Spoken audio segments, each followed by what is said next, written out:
The role of procurement is to source and agree on terms with suppliers, whilst the role of purchasing is to issue the instruction to suppliers to deliver goods or services to meet the business objectives. And it is important for purchasing to have clear objectives, such as ensure products are available to support the operations of the business, ensure that the business receives the right quality and quantity of suppliers to meet the demands identified. Purchasing must ensure that there are procurement policies in place to provide governance on how a company vets and chooses their supplier.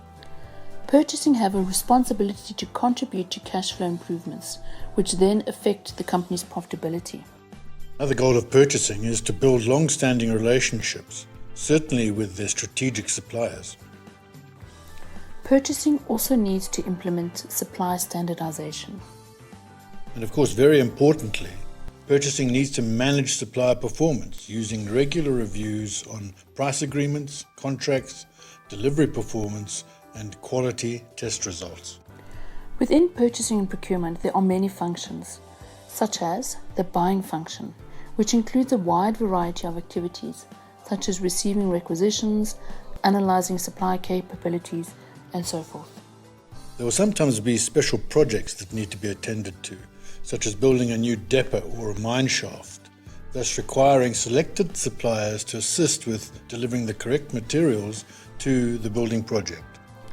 Other functions within purchasing and procurement include following up and expediting orders, as well as administration and management. Environmentally responsible companies are now enforcing green procurement, which refers to sourcing goods that have a lesser negative impact on the environment. Companies also need to be aware of ethical labor practice, meaning they source suppliers with fair and ethical labor practices only. Purchasing needs to have a close relationship with their design and production departments, as well as finance and sales. In fact, in a manufacturing company, purchasing often forms part of the materials function, working closely with materials planning, warehousing, and transport. And of course, within all of this planning, purchasing can affect an organization's profit. Imagine the CEO wants to see the profits of his company double up in the next year. He, however, does not expect sales to double and does not want to cut overheads, costs, or salaries. What else can be done? Quite simply, purchasing can negotiate costs with their suppliers and bring down the purchasing costs, which can have a positive influence on the bottom line.